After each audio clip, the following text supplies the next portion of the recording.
So there's something we need to talk about here. So look, before I even get into this, I want to say that I want to come off as I'm defending the WNBA for a brief second. Now, we know that we always talk about the wage gap, and I was one of the people that was out there saying that the WNBA, you're not going to make more money, you got to bring in money to make money. That's why your salaries are lower than the men's. But I think there's something fishy going on. Now, this is just I'm just gonna go into my conspiracy mode here. Okay? This is just I'm straight up conspiracy theory. I have no facts, I have no knowledge, no inside sources or nothing to on what I'm about to say. This is just straight up opinion. You could call it conspiracy theory, but at the best, it's an opinion. At worst, you can call it a conspiracy theory. So we see there's news going around that the WNBA is expected to lose $50 million this year, despite the recent popularity. And the league is reportedly hard-pressed to exist without the NBA. And the NBA contributes a large amount of money. They pretty much fund the WNBA. They've been doing it since the WNBA existed.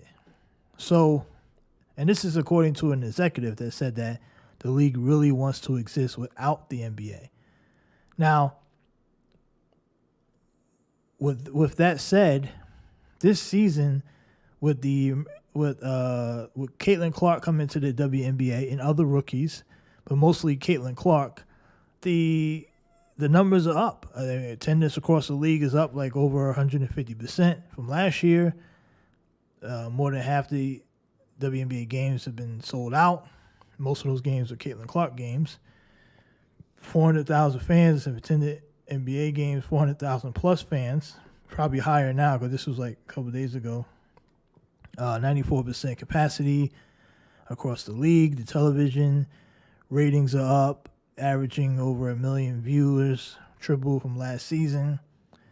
Almost 2 million viewers. The countdown, the WNBA countdown, which is their NBA version of their countdown, is up 200% from last season. And I mean, the numbers are up. I mean, it's crazy. Like their social media channels, their presence, everything is up. League Pass is up 400% from last season. League Pass subscriptions. Now, granted, the prices are cheaper than the NBA and other leagues.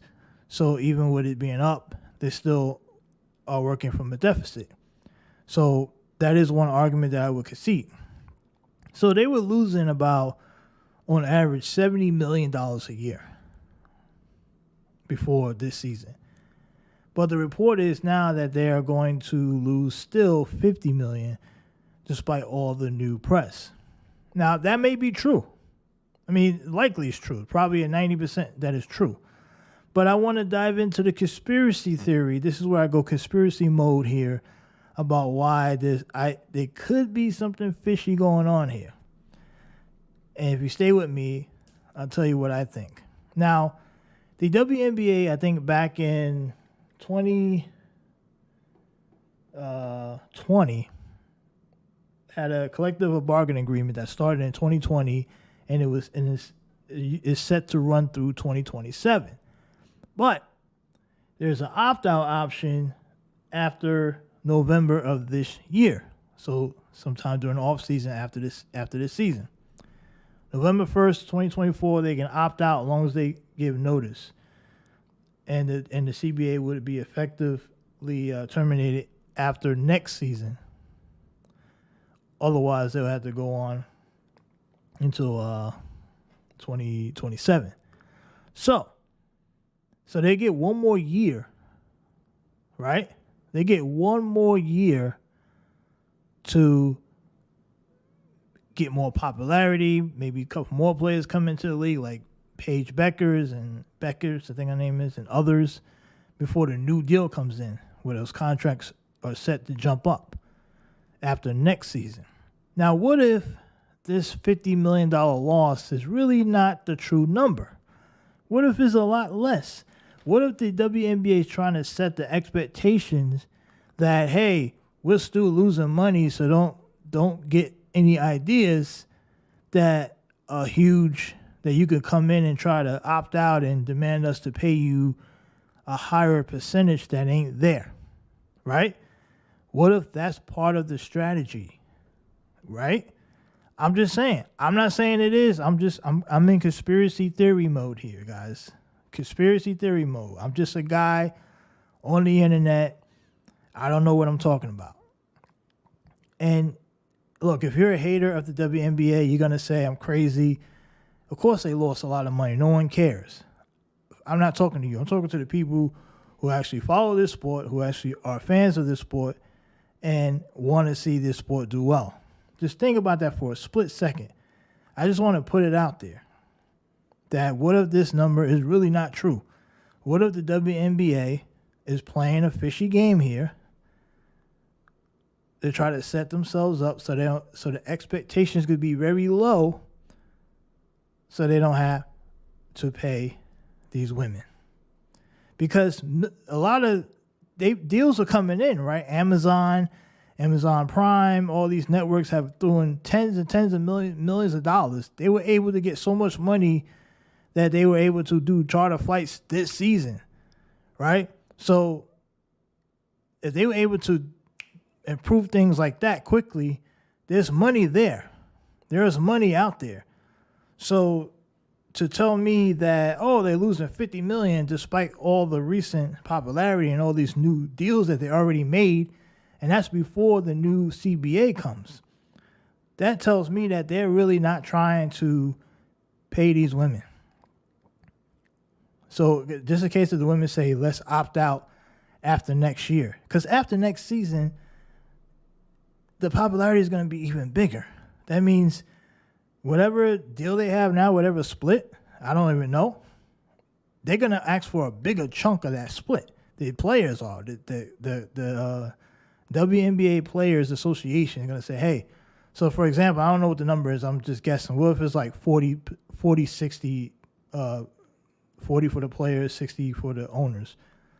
What if the players say, hey, we want 45 or 49%? That's a big jump. That ain't easy to do. I know it doesn't sound like much, but trust me, if they went from like 40 to 45, that would be a huge jump. So the owners may not want to do that because they're saying, damn, we're just starting to make some money. We don't want to just cough it up. Okay? Because these are business owners. They don't want to cough money up. So there's still a long battle here for these women to even get the money that they may want or even see any type of benefits of this new popularity. Like individual players, of course, they'll make their money with endorsement deals. They'll have their popularity coming in from college. They'll get shoe deals, some of the players. But a lot of the players still will not feel the benefits of this new popularity even 2, 3, 4, 5 years from now. The top players, yes, they will. They'll see it immediately. But I'm just wondering if there's something fishy going on that the NBA is trying to set it up early on and trying to get the WNBA is trying to get ahead of it to say, hey, we really don't want to give up a bigger split because we don't want to give up more money to the players. And for a league, for executive around the league to say that they're hard pressed to exist without the NBA, well, you can't exist without the NBA if you're losing $50 million. You can't put out a quote saying the league is expected to lose $50 million, but we also want to exist without the NBA. No. So one of these two things, something's going on here. Something's real fishy about this story, this headline. There's something real fishy going on. And I want to go back to, let me see if I can pull it up. The story came from Forbes, I believe. No, Front Office Sports. So this is Front Office Sports. This is from directly of the people who kind of speak for the players, I guess, in a way. So All right, so WNBA only sees about 60% of their own revenue. So I guess the rest goes to whoever they owe. So WNBA is having one of its best seasons ever. Viewership at an all-time high, 26-year peak. Merch is up 750+%. And we already talked about that early. I mean, all this stuff is up. Adam Silver said back in 2018 that the NBA loses $10 million a year on the WNBA. So I thought it was more than 10. So only 10. That doesn't sound like that bad. And this year and next, the WNBA is digging an extra $25 million size hole to add Florida charter flights. So the WNBA, this is what I'm talking about. The WNBA has coughed up an extra $25 million out of their own pocket, I guess, or out of their hole to offer charter flights because they expect to get that money back in return. So they don't want to pay more money at the negotiation table because they feel like, well, we already are spending enough. Like the owners, because that's the WNBA, is the owners. They're spending enough. They don't want to cough up more. They don't want to concede at the negotiation table if the players opt out in 24. Now, could this be a signal indirectly to the players to say, hey, don't opt out because the money's not there? Your best bet is to wait a few more years, let the money come in, and then you have a better negotiating terms. Now, that may be smart anyway, right? In reality, their best bet probably is to wait until it expires in 27 while potentially they can have more money. That may be the strategy overall. Or maybe the WNBA is saying, putting this out there, and there's two things here, right? The WNBA could be putting this out here to either bait the players into saying, well, we don't believe them that they're losing money. Let's go out and try to get a new deal now. And then they get a real bad deal. Then they locked in for the next 10 years. Or they waited out to 2027. But I think that the WNBA is trying to paint the picture that even with the popularity, we're still losing money. So you got to wait another 5 years until we get some money. But the problem is the CBA runs out before that 5-year stretch. And then the TV contracts are probably waiting around saying, what's going on? I think personally that there could be a potential threat of a lockout if the players opt out in November. If they opt out thinking that they opt out now to try to get paid, I think the owners lock them out. That's what I think will happen. And they won't care. Because locking them out will just save them $25 million that they don't have to spend next season. So it's going to be real.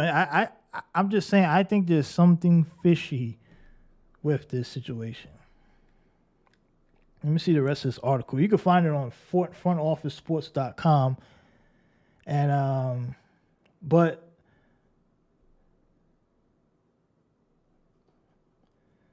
yeah, so